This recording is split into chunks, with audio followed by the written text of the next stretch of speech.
Okay. So we've got a base model. Hopefully everybody's at this point or close to this. I noticed as I was going through the videos that Glenn had produced, the one area that he did use the UV mapping was on the process in the back here. Like I said, I'm not going to worry about that too much right now and rather focus on just getting the rest of the shading in place. So quick reminder, you saw me toggle through my display modes. 4, 5 gives me shaded mode. 6 gives me texture maps, which we don't have any right now. And 7 shows me the scene lighting, which is why everything looks black because there are no lights in the scene. Okay, so 4, 5, 6, 7. Go back to 4 for a minute. And the other keys that are important, 1 shows you your raw structure, and 3 shows you the smoothed structure. So I'm hitting 5 to get into the shaded mode. And I do have a couple of shaders that we put on here for the last class, but basically to just go to the roots of the review, once you've built something, the next thing you need to do is apply something to the surface of that in order to get it to look the way you want it. So that's what's referred to as a shader or shading group. Sometimes you'll hear that. The way that you can go about creating shaders, one way to do it is to click on the object itself, and you can right click and go down and say assign new material. And if you go over to the Arnold tab, you'll find standard surface. Okay. Now, I point this out because you'll see a lot of videos, demo videos that use this, but somewhere between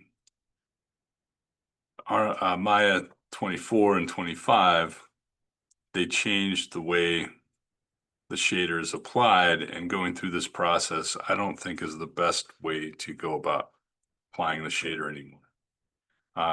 There's something about the way it's linked. It just doesn't render reliably, and it doesn't have the same values and channels that going through the hypershade does. So I know I showed you that in case you see other demo artists using that technique, but I'm going to suggest that when you want to assign a shader, that you go to the hypershade window. Okay. And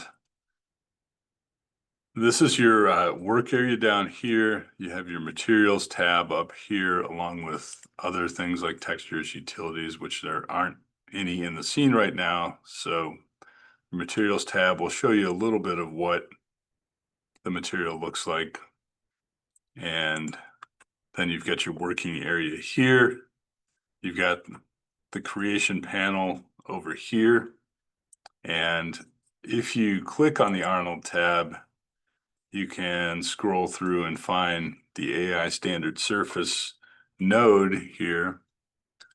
You also can type that in up here. You'll see that as you start typing, it starts reducing the choices that are available to you.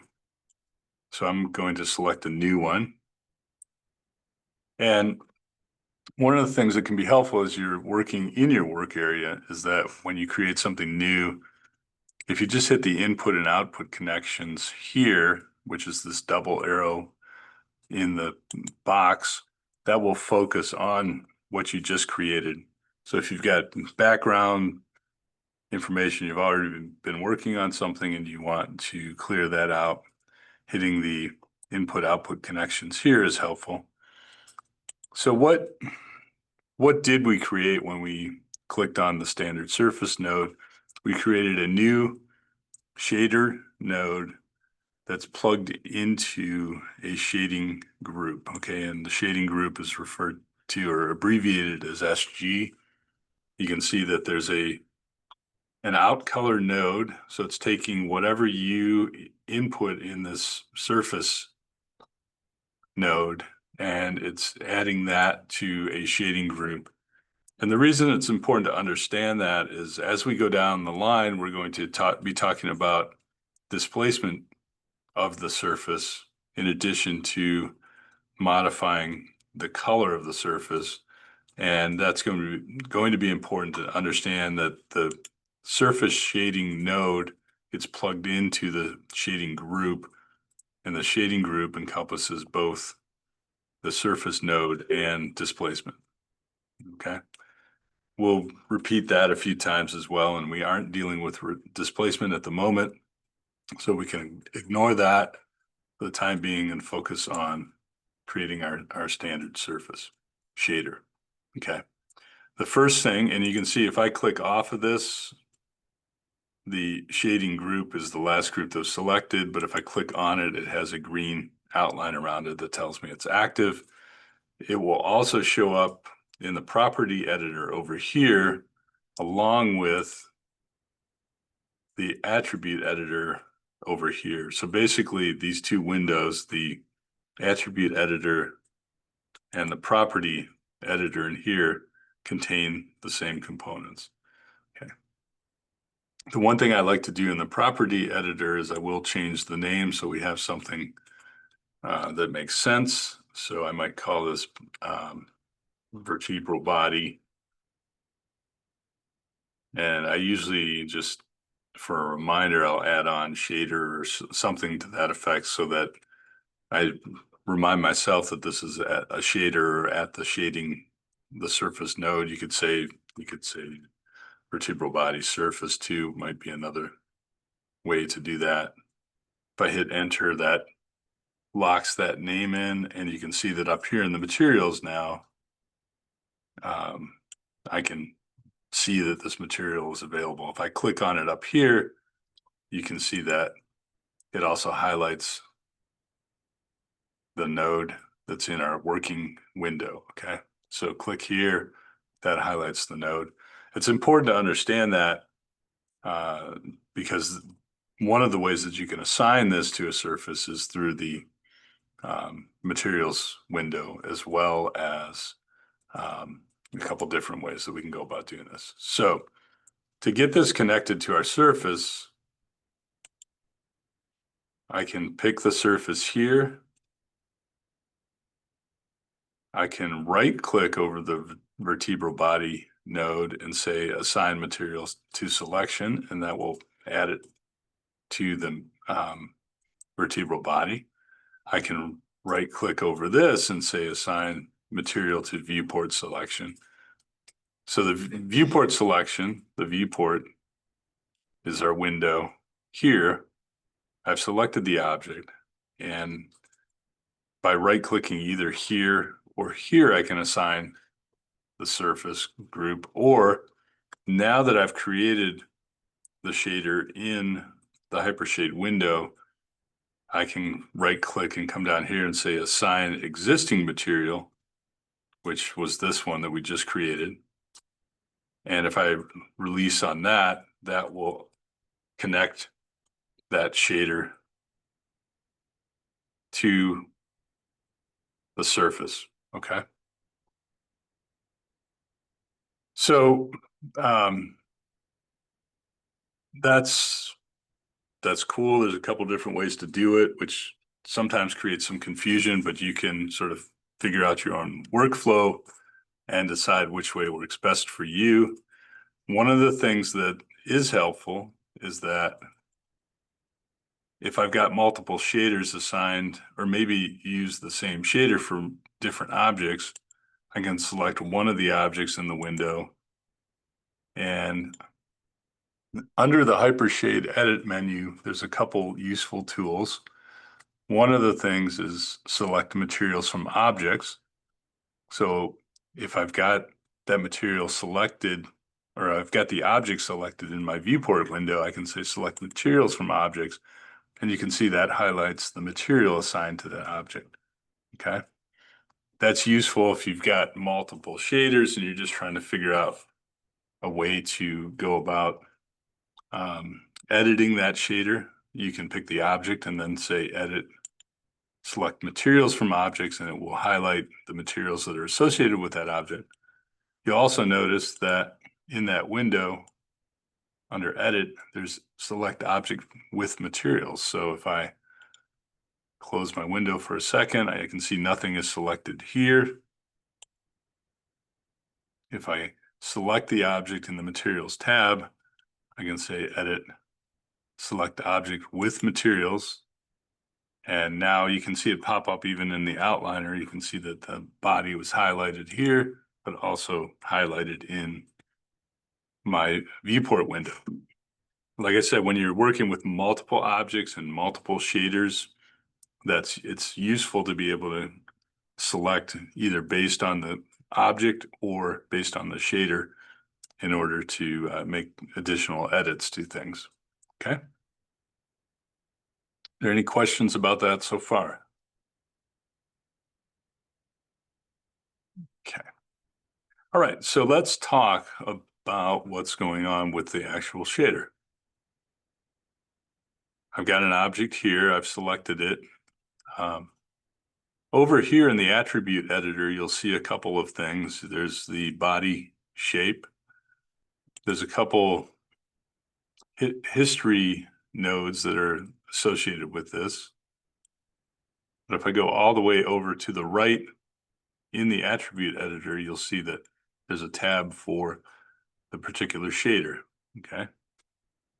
Again, we can also go into our work area and select that, and you'll see in the property editor, you'll see exactly the same thing that you're seeing in the attribute editor. There's no right or wrong here, but you can work on the shader in either view, okay? The first thing that we see in the shader,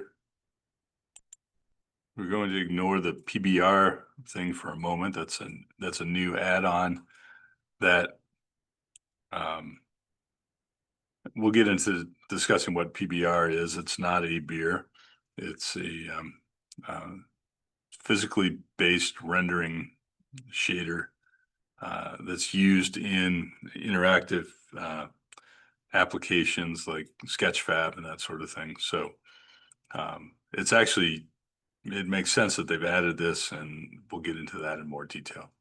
But the parts that you need to focus on initially are the base color, okay? So this first tab is the most important tab right now, and you can see if I change the color of this here, I'm changing the color of the object in my window. Now, what's important too is that everything in the Arnold surface shader, the aiStandardSurface, is based on the intensity of it is based on the weight or how much it contributes to the shader. So if I reduce this weight, you can see that I'm returning to no color being applied to the shader at all. And as I increase the weight, the intensity of the color increases and the amount of the color applied to the shader increases, okay? Roughness and metalness, not going to worry about so much right now. Just be focused primarily on the color and make sure that your weight, if you want full colors, is set to 1. Okay. The other node that we can focus on is the specular node, okay? And by default, this node is set to have full weight. That means it's going to be 100% shiny. The specular color is set to white, and generally that's acceptable. If you can play around with that and get some different effects. If I do that, you can see that my specular highlight up here in the preview has changed to purple. I don't think that really adds anything to our or contributes anything positive to our rendering right now. So we'll leave that at white. But what's really important here is the roughness value, okay? The lower the roughness value, the shinier your surface is going to be. So if I set this to something very low,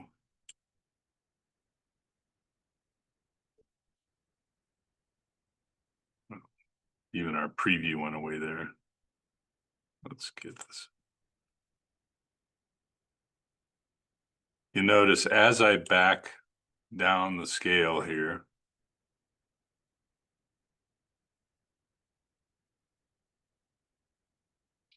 the specular preview gets tighter and tighter, whereas if I increase the value in roughness, the specular preview gets softer, okay, to the point where it becomes almost non-distinguishable, okay? So the roughness is important because that's going to be the single most important value as far as defining whether your surface is shiny and smooth or if it seems to be sort of matte and not quite as shiny, all right? And we'll review this again when I get into the rendering part of this. So right now, with the shaders that you're working on, you can focus on both the base color and then the specular roughness to try to indicate a texture or surface character to your object. Technically, if something is bone, it's not going to be quite as specular as you would expect. It's not going to look metallic. It's going to look softer. The highlights are going to be spread out and dispersed a little bit more. But for the purpose of your rendering for this project, if things look a little bit shinier or a little more metallic, it just probably is going to make it look a little more interesting. So you've got some flexibility to play around here. The last tab to think about or be concerned about here, and this will come into play when we start talking about making the intervertebral disc, is that the transmission tab actually controls the transparency of an object, okay? Right now, that tab is set to 0. If I increase it, you'll see that our object starts to become transparent. And if I make it 100% with a white color, that's going to make our object effectively invisible in the scene, okay? So once we get to the disc, we may start playing around with transparency, but for now, as you're starting to assign your shaders to your surfaces, you can leave the transmission weight at 0, okay? All right, so now we've got an attribute assigned to a surface. Let's do one more just to review that process. So I'm going to go to my hyper shader. I'm going to there's one other shortcut here that we can use that goes beyond the search over here. If I'm in my working space and I hit the tab key, that's going to bring up an option box, and I can start typing in that box the same way I'm typing in the search over here to find my standard surface shader. So I'll bring up a new one. I'll hit upstream, downstream, or input output to bring that to the forefront. And let's call this arch surface. So I've named it so that I can find it. I can pick a color here if I want. And what I would say is, as you're developing this particular project and rendering it, the point is to apply different surface shaders to each component of your vertebrae. So, you know, you can think about your color scheme. We can talk more about color later, but to get started, maybe pick a color in here that's different from something you've chosen already. And then we can close the hyper shader, go to our object that we want to assign the shader to. And we're going to say assign existing shader and find the arch shader, and you can see that that's assigned. If we click on that object, go all the way over to our right, we'll see the shader applied here, and we can make adjustments to our specularity.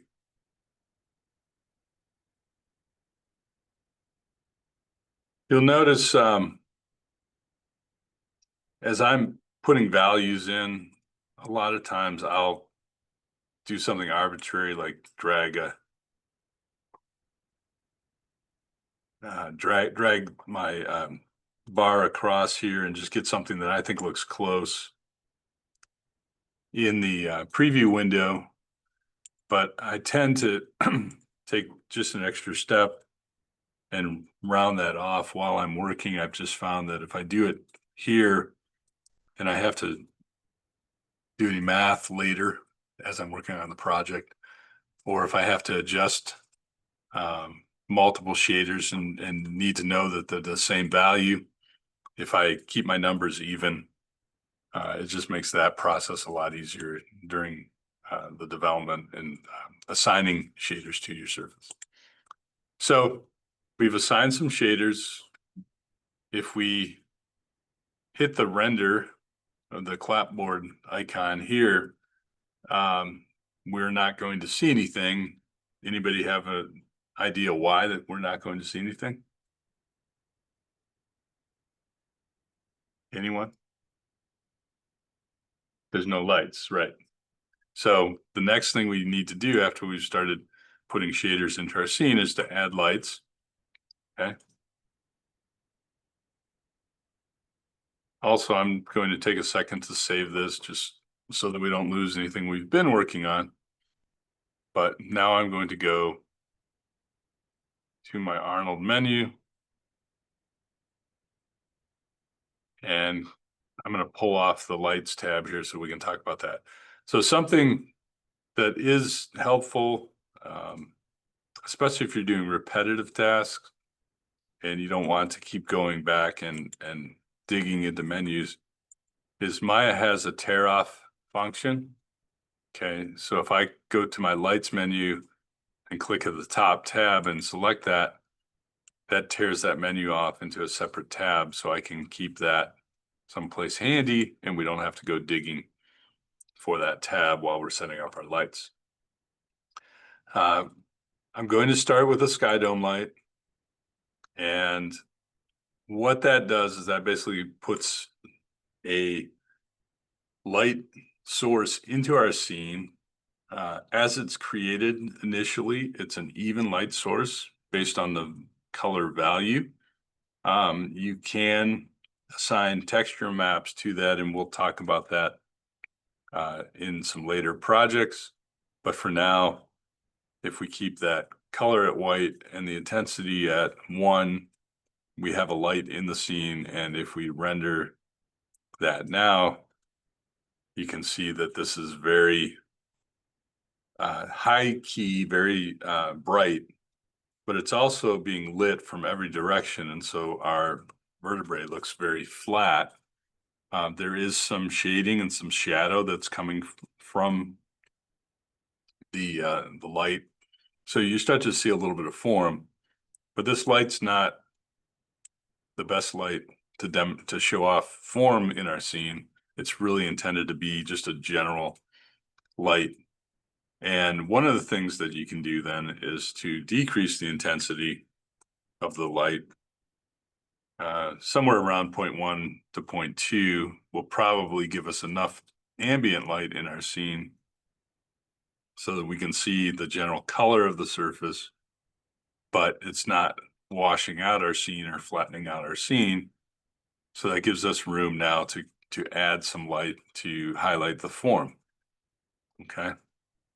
You can also, if you are trying to adjust the mood of your scene, you could play around with adjusting the color that's projected in your scene. And let's just, for grins, grab a purple light here. And you can see that that completely changes the overall color of the objects that we have in our scene. Now, something that's important here is that you can see when I changed that to purple, we have a purple background in place. And if I look in my render view and click on this RGB node here, there's a channel for alpha, which is A. So when you hear the term RGBA, that means there's red, green, blue, and an alpha channel, which is effectively a mask for something, but I can't see the object in the alpha channel, which means if I need to take this into Photoshop or another program, I won't be able to cut out the vertebrae and composite other things behind it. So one of the things that you need to do in addition to adjusting the intensity of your sky dome light is we need to scroll further down and look at the camera setting for visibility. Okay, so there's a tab for visibility.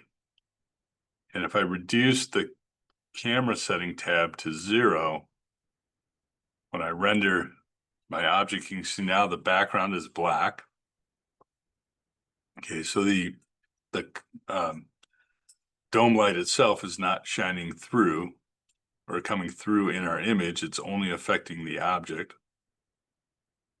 And then if I click through my channels, you can see that we have an alpha channel here, which is white representing the vertebrae against a black background.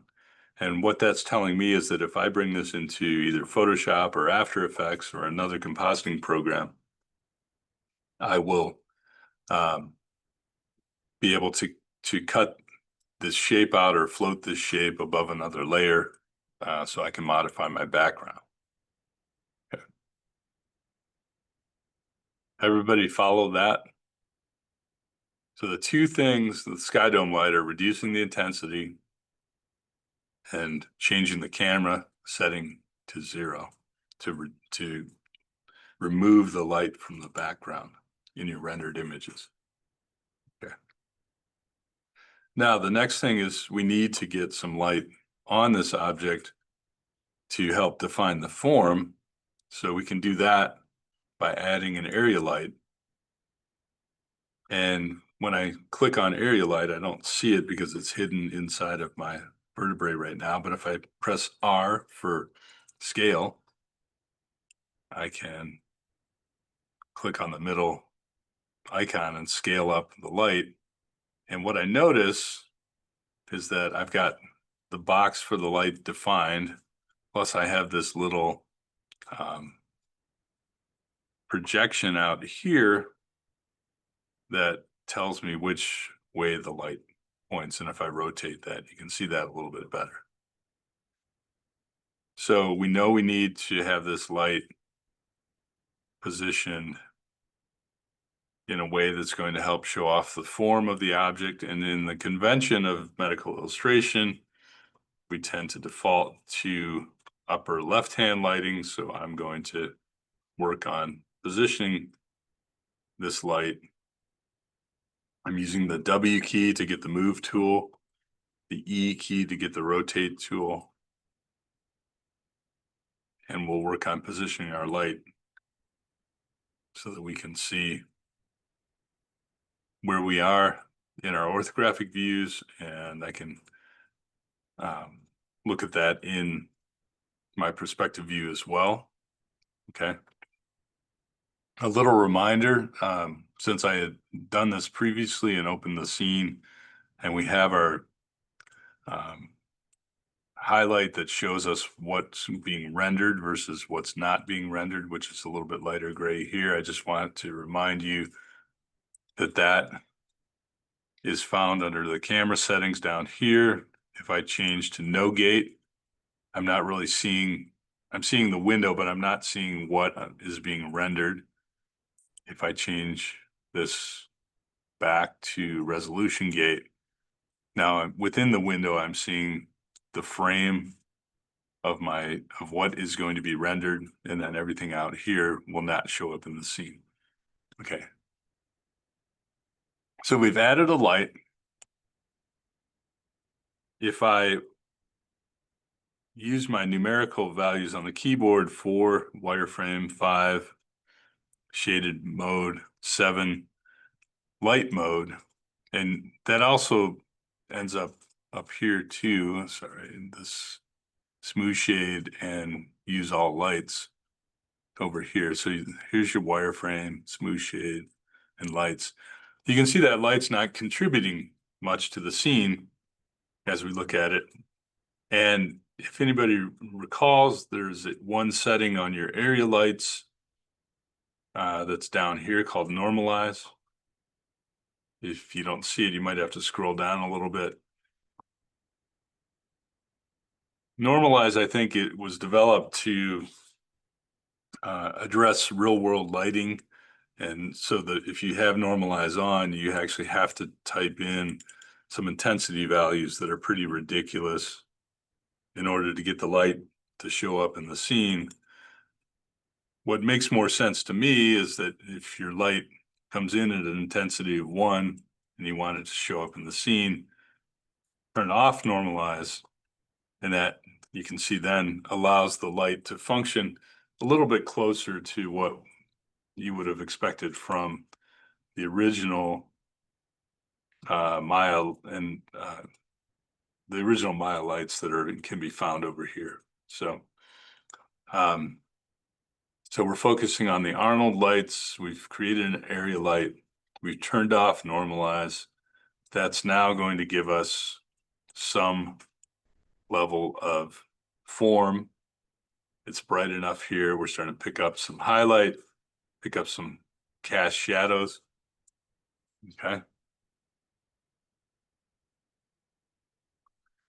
A couple of things that are helpful with the area light.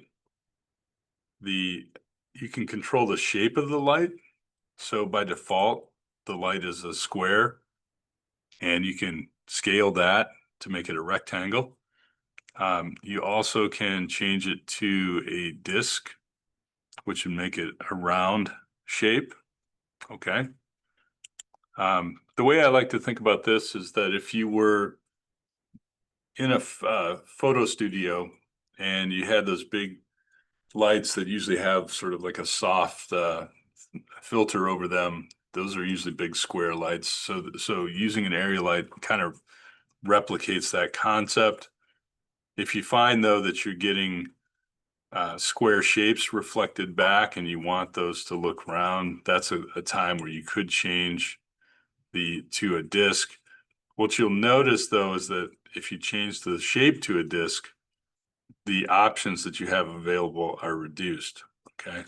So generally what I will do is I will keep the light shaped in a square or rectangle.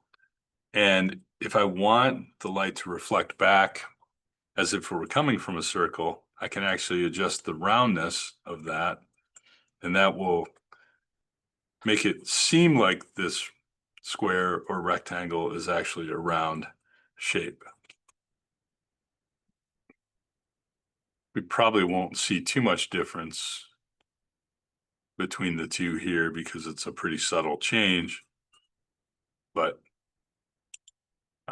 know that that's an option if you're getting reflections that have a very sharp square shape based on the lights. The most useful tool here, or the most useful setting in your area light, is the spread. Okay, by default, the spread is set to 1, which basically means that that light is very diffuse, as if there were a filter over it, and it's sort of going in an ambient, moving out from the source in sort of an ambient way, going in all directions.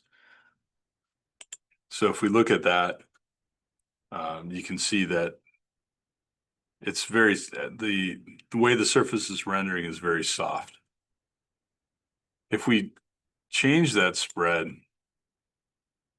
to a lower value, this is basically taking the rays that are coming out of the representation of the light, and it's sort of pulling them together to behave more like a directional light where all the rays are parallel going in one direction.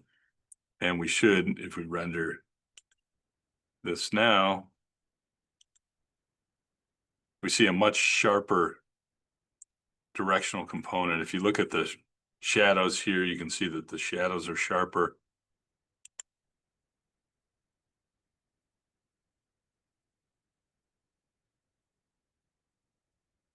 If we set that all the way down to 0, you'll see the shadows are super crisp.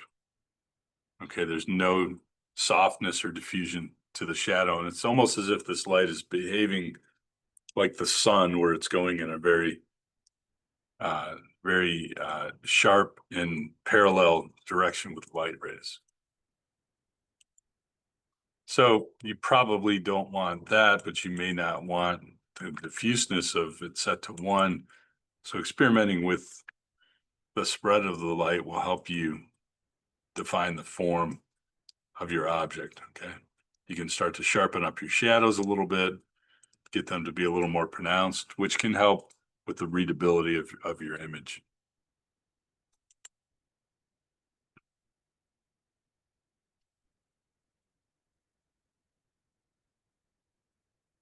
So from a lighting standpoint, that's really all we need to focus on right now. We talked about adding a reflected light. So something that can bring a little additional color into the scene that can be bounced up onto your object and create a little more visual interest. And if I were to name these lights in the outliner, I might consider, just for the point of clarifying what these lights are doing, I might choose to name the dome light as the ambient light, and then the largest area light that's providing our main light source in the industry would be called a key light. Okay, something that's providing your primary light. And then you could rename your additional area light as either a bounce light or reflected light. Reflected light probably would be more common in the medical illustration community. If you were working in film or television, you might hear it referred to as bounce light. To do something with this, we need to move it out away from our object, position it in a way that's going to create a little bit of a fill. And again, we're not seeing anything in our window because normalize is checked. When we turn off normalize, you can start to see how the light is affecting the scene. And the same things apply over here. You can adjust your color. So if we want to have that bounce light have color that influences the scene, we could change the color here.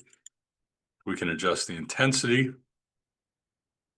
And we can also adjust the spread of the light to have it be a little more focused. And if we take a look at this rendered, you can see now how that's applying itself to the scene. We're picking up some fairly sharp color in here. It's balanced out a little bit on the body of the vertebrae.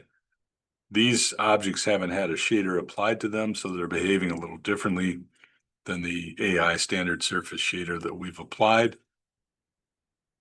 And something else to point out, if I pull my render view window over to the side and click on this little box that's over here called the display setting. Um, there's something, there's a little checkbox over here that's going to be important if you start bringing files into Photoshop and find that they are coming into Photoshop looking very dark. Maya, in its wisdom, a couple years back, started adding color management into the process here. It used to be that when you would render things in Maya, what you would see in Maya, you would get in programs like Photoshop. But these days, because of the color management tools, you often will render something in Maya, bring it into Photoshop, and it will look dark. Generally speaking, if this is not checked, meaning you're not applying color management, what you'll see in the window, let's see what that does. It doesn't change anything here, but when we export or save the file, it's going to save it in a raw format, which is going to look very different from what you see here. So you want to make sure that's checked. Again, that's located in the display settings of the render window. You can open and close that here. Once you have things set the way you like, you can go over here to File and say Save Image. Okay. There's also a Save Image Options box, and it's always good to check that first. That will bring up a couple things, and the important thing there is that the view transform, you want to use your display settings. Okay. If you change it here, it's going to effectively do the same thing that we were just talking about, where you could save it as a raw file, but that's going to cause problems for you when you bring it into Photoshop. If you just leave it on display settings, that will transfer the color management through to your saved file.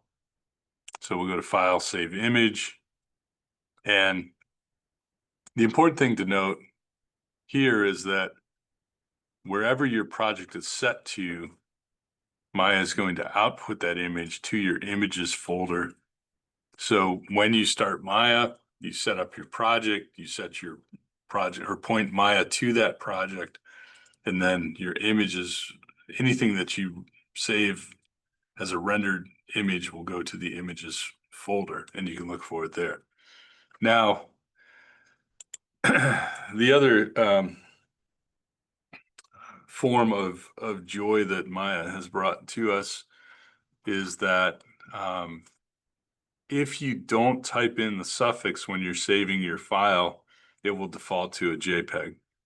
So if I type in test image and say save, it's going to save this as a JPEG file. If I want this as a TIFF file, I need to save it by typing the suffix with the file. And if we go and look at our folder,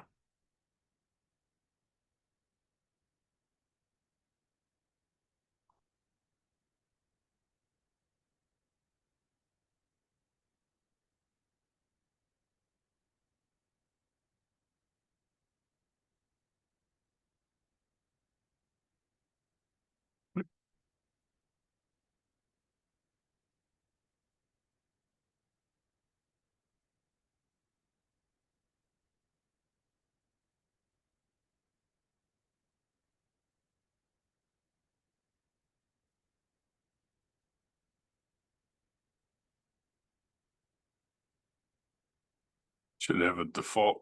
Oh, there it is. I'm sorry. Project default. Images. You can see that those two images came through. Let's just add our extension. So by default, when you're looking in your folder, the extensions are turned off, and that drives me crazy personally because I want to know that these objects are the correct extensions, and when I'm opening them, I want to know what they are. So you can go under View, Show File Name Extensions, and you can see now that the first image we saved, because we did not type the suffix onto that, that was saved by default as a JPEG. But the second image that I saved actually did save as a TIFF file because I told it to save as a TIFF file. If we were to open an image,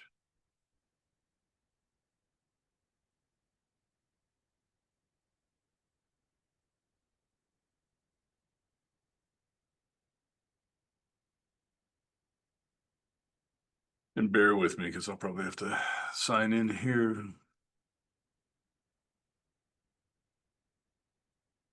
Yeah.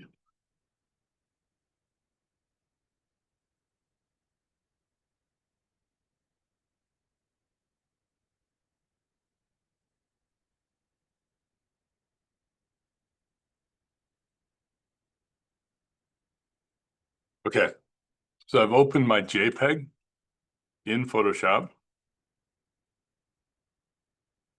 But if I look over here in my channels, you can see that I've got a red channel, green channel, and a blue channel.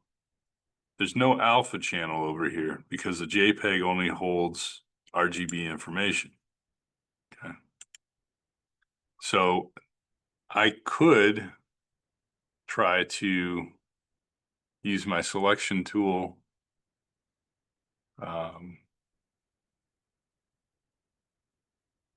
and select the background and try to cut that out to get it to float on a separate layer. But if I open my TIFF file,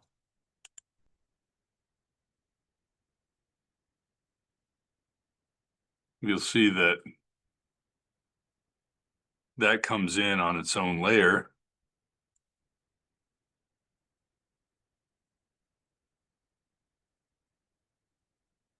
And it's a little weird because it still doesn't come in with an alpha channel, which it should.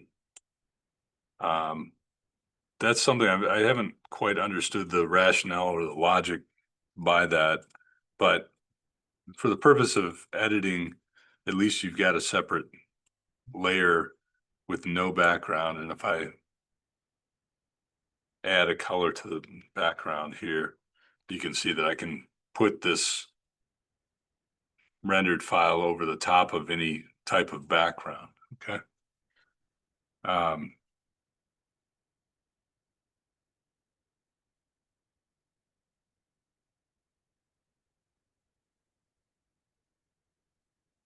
In order to save this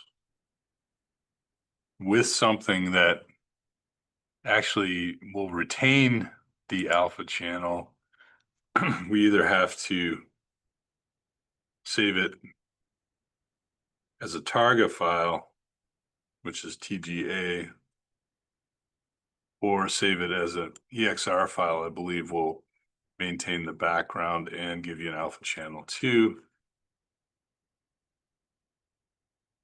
You see each one of these I've had to type in the suffix when I'm saving it. And then if I open that into Adobe Photoshop, it's giving me the option to save that as an alpha channel. And if we go over here to our channels, now you can see that there's actually a red channel, green channel, blue channel, and now an alpha channel. This is less important in Photoshop, but it will be important in After Effects in particular, once you get to the animation side of things, because you are going to want an alpha channel associated with your files so that you can float them above any backgrounds you might create. Okay, so again, going back to our review of what makes up a rendered image. It's a set of channels, red, green, and blue, that give you your colors. And then the alpha channel gives you the ability to select that object. And if we go to our layers here, just as an example, if I duplicate this, I've got my black background. If I want to recall the alpha channel for a selection, I can go to select, load selection, and I can select the alpha channel here. I invert it to get the black area selected, and if I hit delete, you can see that that gets rid of the background. So you're getting the same results that saving it as a TIFF file does, but you have the addition of having this alpha channel available to you to use as a selection. Okay. So no alpha channel with JPEGs, floating layer with TIFF and PNG. But if you want an actual alpha channel loaded into your Photoshop file or After Effects, you'll need to use either EXR or Target, which is a TGA.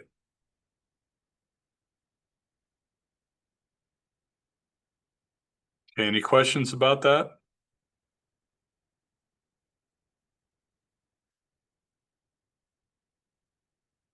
I think that covers everything you need to know about assigning surface shaders and also working with the lights. Again, just as a reminder, in addition to the demo that I just did, there are also recordings that will repeat that too. So if you like listening to Glenn over my voice, you can maybe try that. But everything should be backed up in here in addition to what I just went over in the demo.